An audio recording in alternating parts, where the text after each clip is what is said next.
नमस्कार दोस्तों, आप देख रहे हैं वाराणसी के तुलसी घाट पर आयोजित ध्रुपद मेला स्थल से क्लाउड टाइम्स की विशेष कवरेज। शाश्वत परंपरा में कोई भी तंत्र इस महामंत्र का की अवहेलना नहीं कर सकता।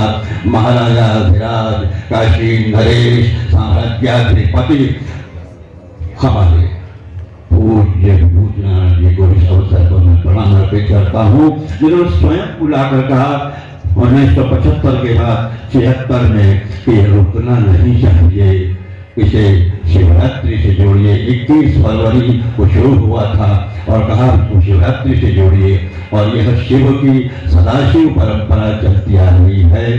हम आज अपने को धन्य मान रहे हैं कि जिस समय इसको ध्रुपद 3 की संज्ञा मिली, अभिषेक हुआ, थोड़ा लोग मुस्कुराए थे। मैं चाहता हूँ जो जीवित हो उसकी प्रशंसा करें कि संकल्प पूरा हो रहा है, और जो स्वर्ग गमन कर चुके हैं वो भी प्रसन्न हो कि यह ध्रुपद मेला का कार्य ध्रुपदत्व की ओर बढ़ रहा है। सादर नमन करते हैं।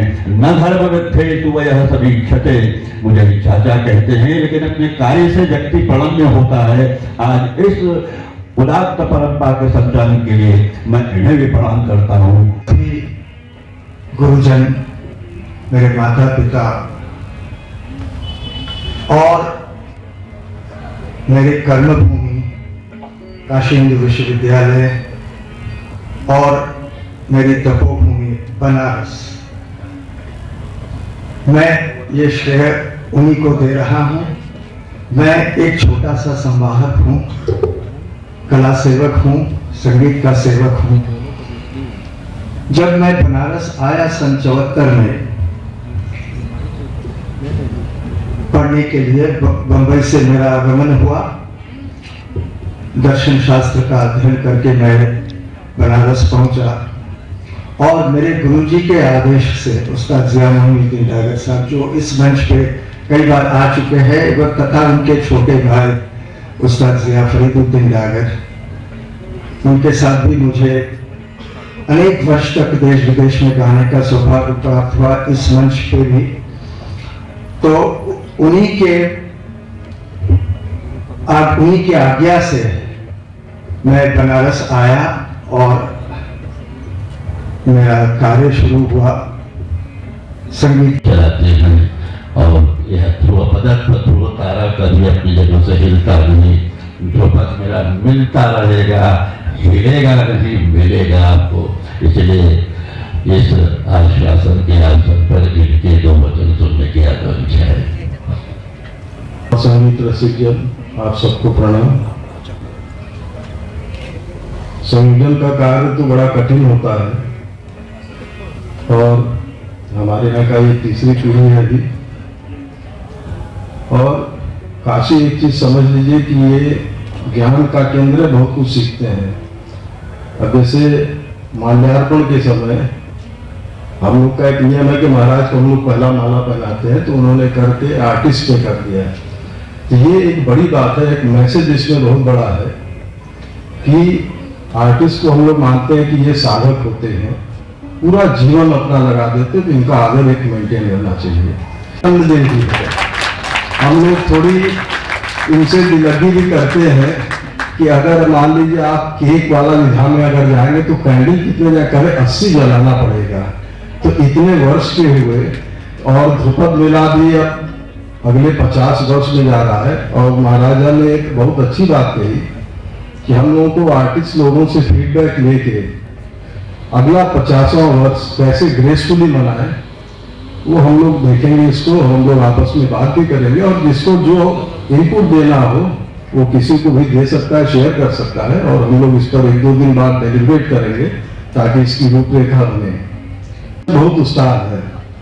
तो शुरू जब ध्रुपद मेला हुआ तो फाइनेंशियल क्राइसिस की बात आई, तो महाराजा बनारस कीर्ति नारायण सिंह जी ने उसको एक तरह से बैकबोन प्रोवाइड किया, और उसी से फिर ये ध्रुपद मेला चल निकला। फिर हुआ कि इसका संयोजन कौन करेगा, कौन इतना प्रभावशाली होगा।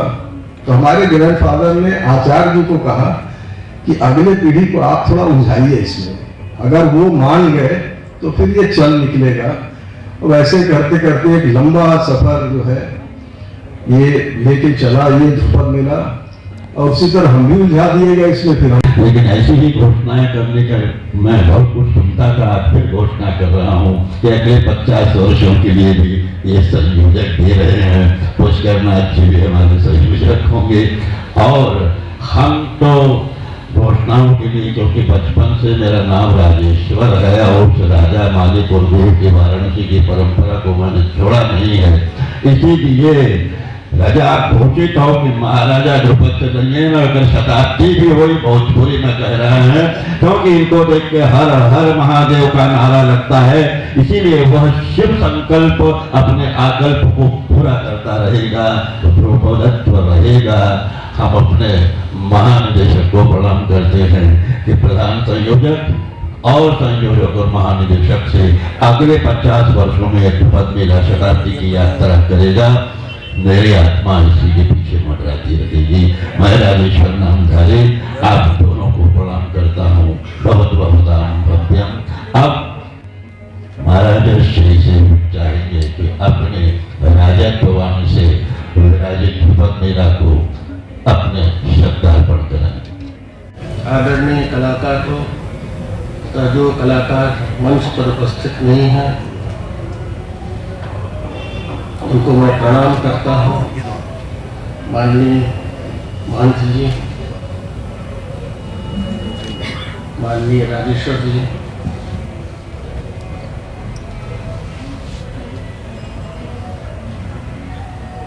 अगर देखा जाए तो मैं सबसे यंग व्यक्ति हूँ।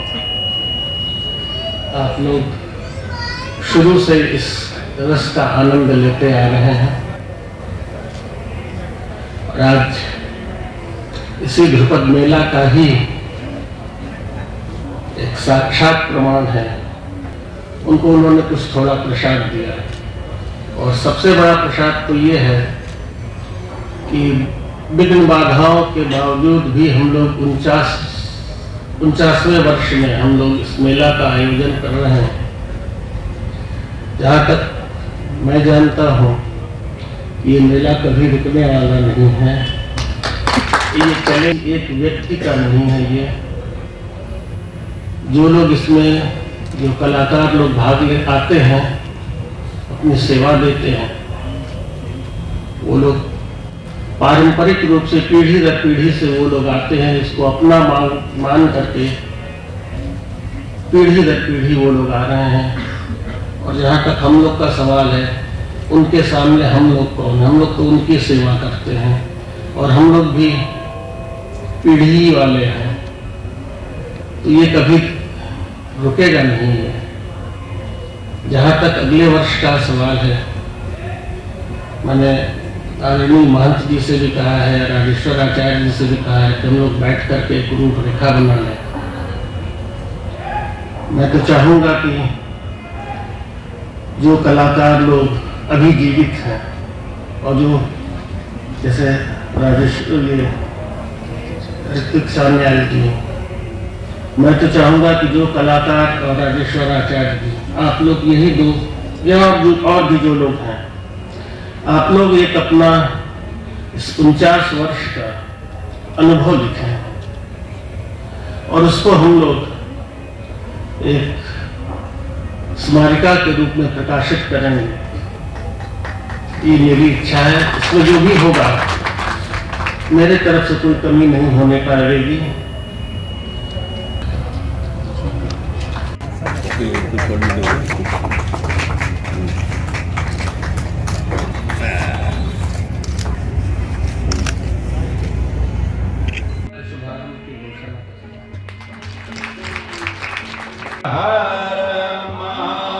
ये अनविच्छिन्न परंपरा है, ये चलती रहेगी और चलेगी। 50वां वर्ष आने वाला है इस बार। हम लोग 50-51 नहीं जोड़ते, हम लोग जोड़ते हैं कि ये अनविच्छिन्न परंपरा है, वो चलेगी। 49वां वर्ष है और ये 75 में मेला शुरू हुआ था, तो आज इस शुरू और आज देखिए जो मंच पे 3 पद्म अवार्डी, उसमें अभी जो सबसे नया मिला है प्रोफेसर ऋतिक सान्याल जी को, ये तो एक तरह से सरकार भी इसको रिकॉग्नाइज करे कि बहुत बड़ा एक तरह से ये इवेंट है बनारस का, और देश विदेश से सारे लोग आते हैं, परफॉर्मर भी आते हैं और श्रोता भी आते हैं। हम समझते हैं कि ये फेस्टिवल यूनिक है, जहां आर्टिस्ट के अलावा श्रोता भी आते हैं बाहर से। आप किसी आयोजन में ऐसा नहीं सुने होंगे कि विदेशों से ध्रुपद मेला के लिए आते हैं। तो उस समय जब शुरू हुआ था तो किसी ने कल्पना भी नहीं किया था कि ये इस रूप में आज खड़ा हो जाएगा। तो ये शिव जी का स्थान है और शिवरात्रि के आयोजन से भी ये जुड़ा हुआ है, और महाराजा बनारस भी इसमें सहयोग करते हैं। तो ये कार्यक्रम तो ऐसे ही चलेगा। और आज देखिए, जो नए पीढ़ी में ध्रुपद विधा को अपनाया है, ये इस कार्यक्रम की हम सफलता मानते हैं। हो सकता है ध्रुपद का क्या होता, वो कल्पना करना बड़ा मुश्किल होता। आचार्य जी, आप यहाँ के संस्थापकों में एक हैं और ध्रुपद मेला को इस ऊंचाई तक पहुँचाया आप लोगों ने, कई पद्म अवार्डी हो गए। पूरे आयोजन के बारे में और इसकी भव्यता दिव्यता के बारे में हम आपसे भारत की यह वह गायन शैली, वह परंपरा ध्रुपद शैली है जो हरिदास, स्वामी हरिदास से जुड़ी हुई है, तानसेन से जुड़ी हुई है। वह बीच में किन्हीं कारणों से, सामाजिक व्यवस्थाओं से, सत्ता और महत्ता के कारण बाधित हुई, लेकिन इसकी लोकप्रियता के लिए इसे उत्सव महोत्सव न देते हुए नाम मेला शब्द, और काशी की परंपरा मेला की रही है। यहाँ दिन घोषित रहता है, अपने आप लोग एकत्रित हो जाते हैं। व्यवस्थापकों का काम सुविधा एकत्र करना होता है, समस्त लोगों को जोड़कर, खाली मंच नहीं, सब तब मेला बनता है और सब मिलते हैं।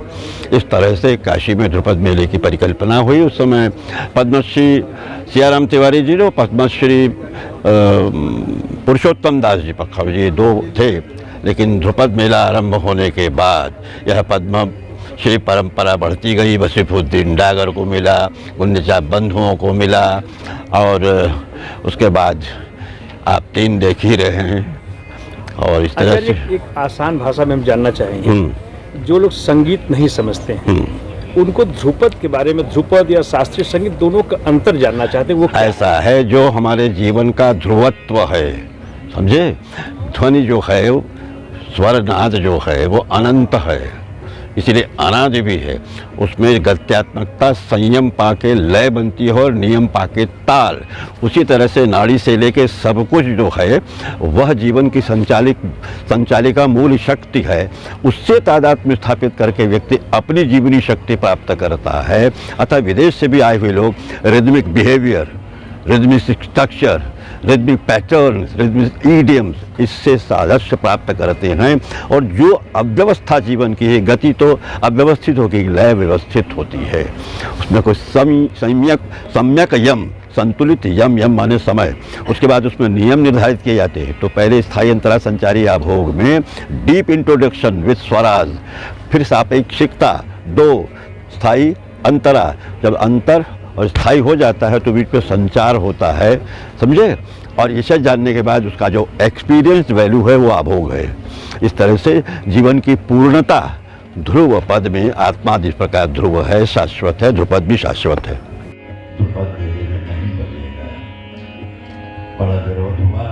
भारत रत्न पंडित रविशंकर जी ने प्रश्न किया, यहाँ आए थे वो 76 में, तो मात्र इतना था। और ये आश्चर्यजनक बात मानी जाती थी कि ध्रुपद गायन वादन होगा और विचित्र वीणा के और सारे प्रकार, सुरबहार भी बजेगा, और सितार, तबला और नृत्य के अभाव में कोई आयोजन हो सकता है। तो ये मानक निर्धारित हुआ। इसीलिए प्राचीन भारतीय जो दुर्लभ वाद्य होते जा रहे थे वो प्रचार में पुनः आए। यह नियम लगाया गया था कि इस नियम के पालन के साथ ही महाराजा श्री ने जो कहा था, पीढ़ी दर पीढ़ी, कड़ी दर कड़ी, लड़ी बनकर ध्रुपद की यात्रा अपनी मात्रा बढ़ा रही है।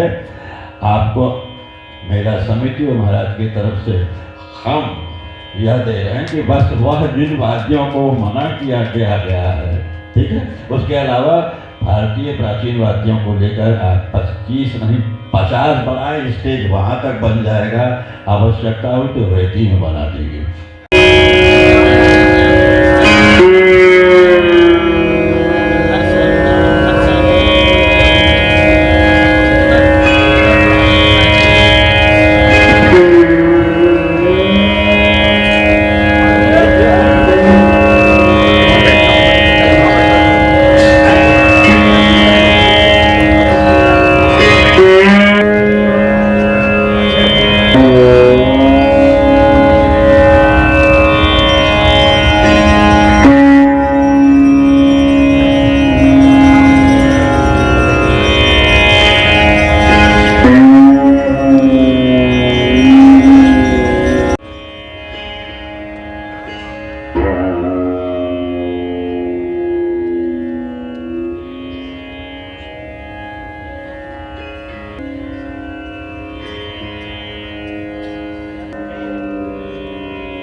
वाराणसी के तुलसी घाट यानी ध्रुपद तीर्थ पर आयोजित किया गया है।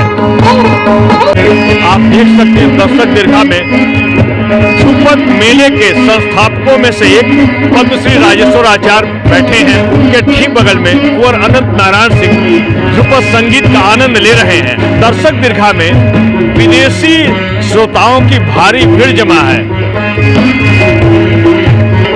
मैं क्राउन टाइम्स के दर्शकों को बताना चाहता हूं कि इस आयोजन के संयोजक अखाड़ा गोस्वामी तुलसीदास के प्रमुख और संकट मोचन मंदिर के महंत प्रोफेसर विश्वम्भर नाथ मिश्र हैं, जिनके कुशल नेतृत्व में इतना भव्य और दिव्य आयोजन किया जाता है।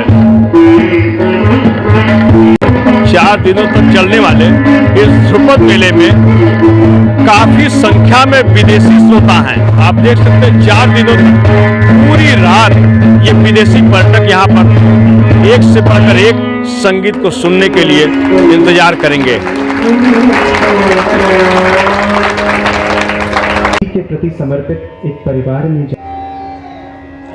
क्राउन टाइम्स यूट्यूब चैनल की खबरों को आगे भी देखने के लिए चैनल को लाइक करें, सब्सक्राइब करें, बेल आइकन को प्रेस जरूर करें। क्राउन टाइम्स की खबरों को फेसबुक पर देखने के लिए पेज को लाइक जरूर करें।